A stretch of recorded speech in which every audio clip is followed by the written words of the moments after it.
రైతులకు న్యాయం జరగాలి, గిట్టుబాటు ధర రావాలి, రైతు బాగుపడాలి. అన్ని విధాల శ్రమ చేసే రైతాంగాన్ని ఆదుకునే బాధ్యత. అందుకనే మొన్న మీరు చూస్తే అగ్రిటెక్, అగ్రికల్చర్లో టెక్నాలజీ ఉపయోగించాలని గేట్స్ ఫౌండేషన్తో ఒక ఎంఓయూ చేశాం.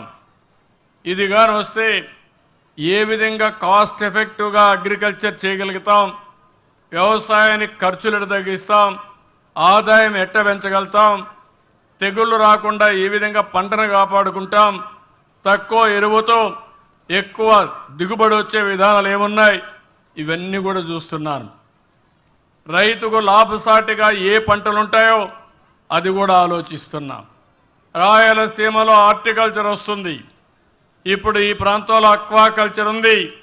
కానీ అమెరికాలో అధ్యక్షుడి దెబ్బతో, సుంకాల దెబ్బతో మనం ఇబ్బంది పాల్పడే పరిస్థితికి వచ్చాం. దీన్ని కూడా అధిగమించాల్సిన అవసరం ఉంది. ఇవన్నీ కూడా ఎప్పటికప్పుడు అధ్యయనం చేస్తాం. ఇక్కడ మీ దగ్గర సుబాబులు ఎక్కువ వేస్తారు, ఆ ఇబ్బంది మీకుంది. మిరప ఎక్కువ వేస్తారు, ఆ సమస్యలు కూడా వస్తున్నాయి. ఇవన్నీ కూడా ఎప్పటికప్పుడు నేను వాచ్ చేస్తున్నా. తప్పకుండా న్యాయం చేసే బాధ్యత తీసుకుంటామని మరొక్కసారి తెలియజేసుకుంటూ, ఈరోజు నేను ఇక్కడికి వచ్చినప్పుడు మీరు చూపించిన అభిమానం చూశాను. వచ్చినప్పటి నుంచి ఇప్పటి వరకు ఎంతో అభిమానంగా ఓపికగా ఉన్నారు. 2 గంటల 42 నిమిషాలు అయింది, అయినా కూడా ఒక్కరు కదలడం లేదు. ఇది నేను గుర్తుపెట్టుకుంటా. ఎవరైతే ఈ ప్రభుత్వం రావడానికి రాత్రింబగళ్ళు కష్టపడ్డారో ఆ వర్గాల్ని, ఆ గ్రామాల్ని అన్ని విధాలా ఆదుకునే బాధ్యత మాది.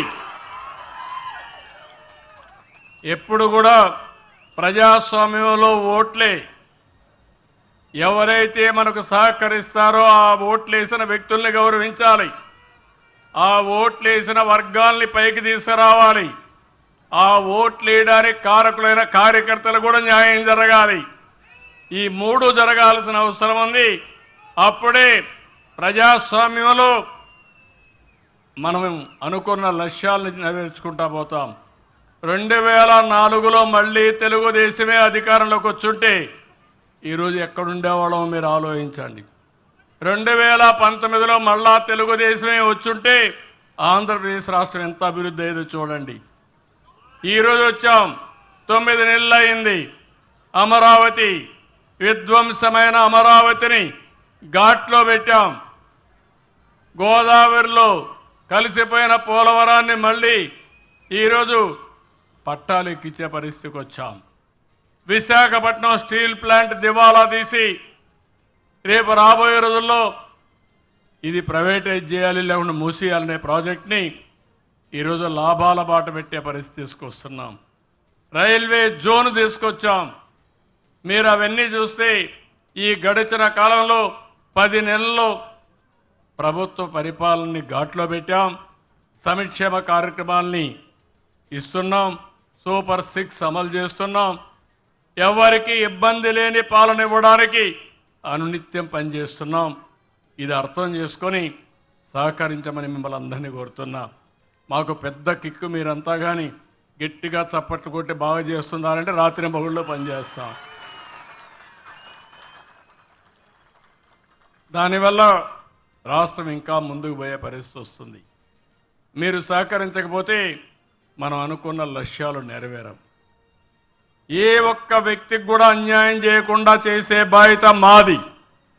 అదే సమయంలో ఎప్పటికప్పుడు ఆలోచన విధానంతో మీరు కూడా చేయూతనిస్తే ఇవన్నీ సాధ్యం. నేను చెప్పేదంతా కూడా థియరిటికల్ కాదు, అసాధ్యమైన విషయాలు కాదు, సాధ్యమైన విషయాలు. ఈరోజు 5 మంది 6 మంది వచ్చారు, మార్గదర్శులు వచ్చారు, మీరు చూశారు. వాళ్ళు ఈరోజు అడాప్ట్ చేసుకున్నారు. 7వ తరగతి చదివే అబ్బాయిని ఇంజనీర్ చేస్తామని, 5వ తరగతి చదివే అమ్మాయిని డాక్టర్ చేస్తామని వాళ్ళు అడాప్ట్ చేసుకునే పరిస్థితి వచ్చారు. ఆ ఇంట్లో ఉండే పిల్లలు చదివిస్తారు, ఆ ఇంట్లో ఉండే వాళ్ళ ఆదాయం పెంచడానికి ఏం చేయాలో సహకరిస్తారు.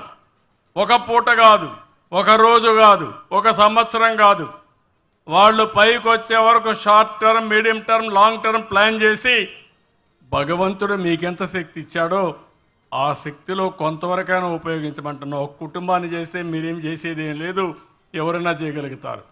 ఒక కుటుంబాన్ని చేసేవాళ్ళు ఉన్నారు, 100 కుటుంబాలు చేసేవాళ్ళు ఉన్నారు. శక్తి సామర్థ్యం భగవంతుడు ఇచ్చిన వాళ్ళు 1000 కుటుంబాలు చేయొచ్చు, 5000 కుటుంబాలు చేయొచ్చు. మీ శక్తి ఎంతో అంత శక్తి ఉపయోగించండి, మీరు వాళ్ళకివ్వండి. భగవంతుడు ఇంకా మంచి పేరు తెచ్చి మీకు ఆదాయాన్ని పెంచే బాధ్యత భగవంతుడు చూసుకుంటాడని చెప్పి కూడా నేను మీకు తెలియజేస్తున్నా. ఎప్పుడైనా చూడండి, మంచి చేసేవాడికి మంచే జరుగుతుంది, చెడు చేసేవాడికి మాత్రం ఏది కలిసి రాదు. ఇది శాపనార్థాలు కాదు, ఇది వాస్తవం. కాబట్టి మళ్ళీ మళ్ళీ అందరినీ కోరుతున్నా, ఇది ప్రారంభం మాత్రం. రాబోయే సంవత్సరంలో P40 పావర్టీ మార్గదర్శి బంగారు కుటుంబం ఒక సువర్ణ అక్షరాలతో లిఖించదగ్గ కార్యక్రమం అని చెప్పి మీకు తెలియజేసుకుంటూ, ఒక నమ్మకాన్ని మీరు ఇస్తున్నారు.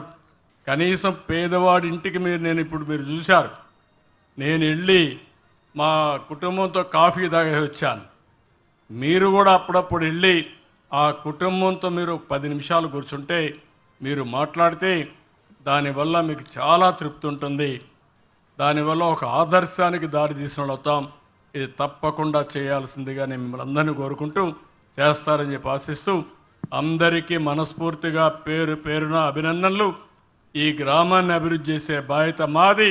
ఇప్పుడు ఇచ్చే పిటిషన్లని తీసుకొని ఏం చేయాలో అవన్నీ కూడా చేస్తామని చెప్పి మీకు హామీ ఇస్తూ అందరికీ నమస్కారాలు తెలియజేసుకుంటూ సెలవు తీసుకుంటున్నా. జై హింద్.